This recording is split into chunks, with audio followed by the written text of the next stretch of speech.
Good afternoon, guys and gals. I'm sure by now you've read the title of this video, and I'm embarking on a new series, and I'm unhappy to report that it's going to be a very controversial one. It's going to be a sensitive one, and for many of you, especially Roman Catholics, Eastern Catholics, whatever your denomination is, it's going to be a very personal one as well.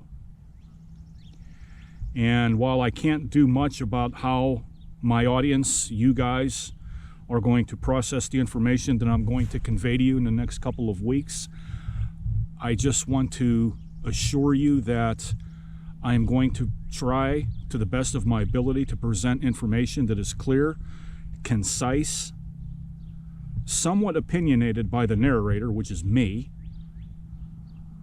This project is very personal to me because as a practicing Roman Catholic, I feel that on the YouTube platform as well as other platforms, this subject has not been covered enough. It has been brushed under the carpet for way too long.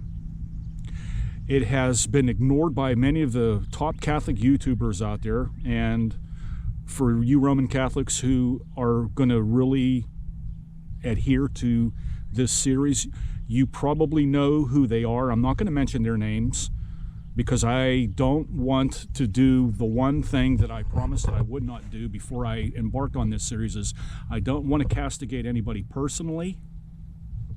I don't want to castigate a person's channels, especially if they're Catholic, but it just seems to me that there is just not one person on YouTube that has really taken the time to examine the evidence that I'm going to present, to have any kind of sympathy for the victims who have been affected by sexual abuse in the Catholic Church. And I feel that it is a story that needs to be told. I'm going to tell it in a fashion that is probably anything but mundane. I'm going to jump around a lot. In the next coming weeks, you're going to be given a lot of information that you're going to require to process.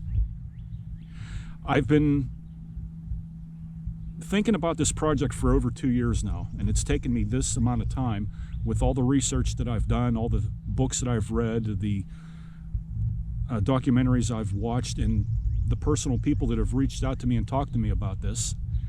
I've been involved with a lot of people who are victims of these crimes. Of course, I obviously, for obvious reasons, I cannot name their names, and I will not name anyone's name. Even the examples that I give in this series, the names have been changed to protect the innocent. I will not use anyone's real name. I will not use any real priest's name, and I will not name any churches.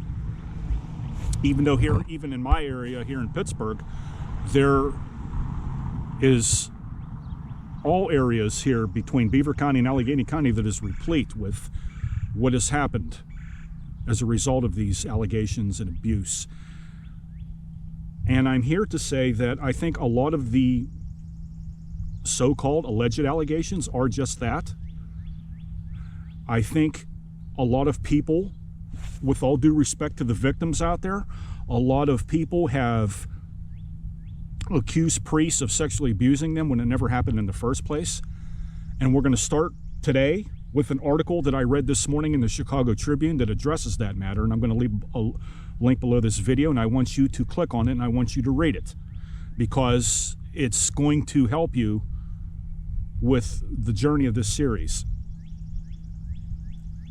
I don't know how many videos I'm going to make about this, because all the videos have not been made yet. I'm still in the process of interviewing individuals that are going to contribute to this series. I haven't decided if I'm going to put those individuals on camera because I haven't spoken to them about it, and no one has really offered to come up on my platform and say, yeah, I'm willing to talk about this open-faced right in the camera, and I respect that, and I will not force anybody to do so. Again, this is a very, very sensitive subject in nature. I hope that it's just going to broaden your mind. You're going to be open to this, and that you're going to have maybe a better understanding of the victims and what they face on a day-to-day basis as far as the aftermath is concerned.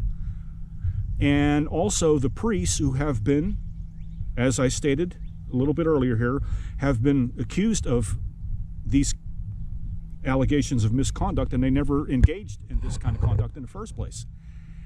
What does that do to a reputation of a priest, especially in your community and in your parish? I will give you the opportunity, if you wish, to share your story. If you want to do that, you can post comments below. If you don't want to do that, I understand. If you want to reach out to me and give me a DM, you can do that. I will present your format in a way that's appropriate and acceptable for you. Don't hesitate to reach out to me.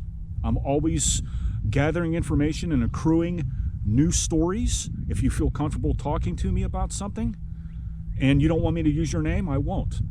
So there, as you know, there's various ways to get a hold of me. I have my email address out there, I have my websites, I have Facebook, etc. I'm not hard to get a hold of. And it's just my hope, ladies and gentlemen, that you walk away from this knowing that, yes, there's a huge problem in our Catholic communities, and this has gone on for far too long. And even on the bigger platforms than mine, nobody has really addressed this in a way that can give closure to a victim and closure to a parish. And that's my objective here, is I want to end this series in a positive way, where we can work together, even if you're not a Catholic, where we can all work together and close this chapter and make sure that it never happens again, or at least take the steps, at least have it out there and say, you know what, somebody cares, and that's a hell of a start. And let's go from there and see what we can do, okay? So I hope you find this series informative. I hope you find it thought-provoking, and I hope it motivates you to take a stance in your own community so that we protect our children. I look forward to seeing you in the next coming weeks. Deus vobiscum.